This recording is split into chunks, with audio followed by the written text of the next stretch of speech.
Today's lesson is called In Other Words, where we use other words for words. Take a look.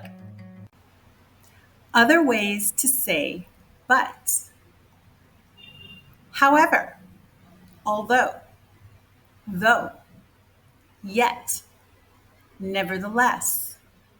Now let's go to the next screen and I'll use these words in sentences. However. However can be used in place of but to introduce a contrasting idea, especially in more formal writing. An example would be, I love to hike, however, I can't hike today. Although. Now, you can use although at the beginning of a sentence to introduce a contrasting idea, while but is used to connect the two contrasting clauses within a sentence. Let's give you an example. Although my car is very old, it still runs very well. Though.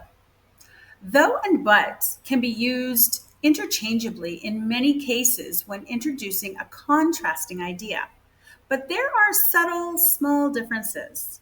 In general, though can be placed at the beginning, the middle, and the end of a sentence, while but is more commonly used after a comma to join two related clauses. Let's give you an example. The movie was exactly how I had pictured it, though I think Brad Pitt should have had a bigger part. Yet.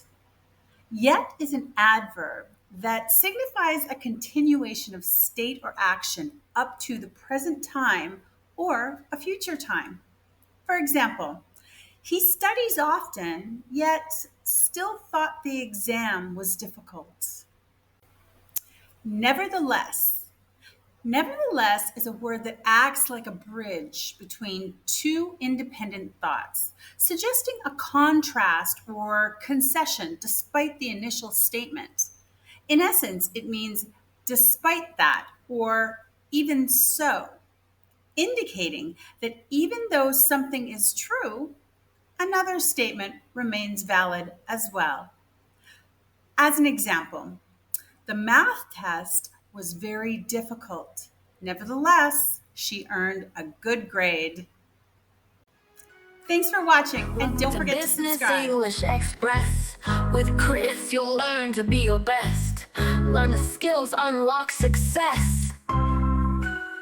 Business English Express, your path to success. Learn with Chris and stand out from the rest.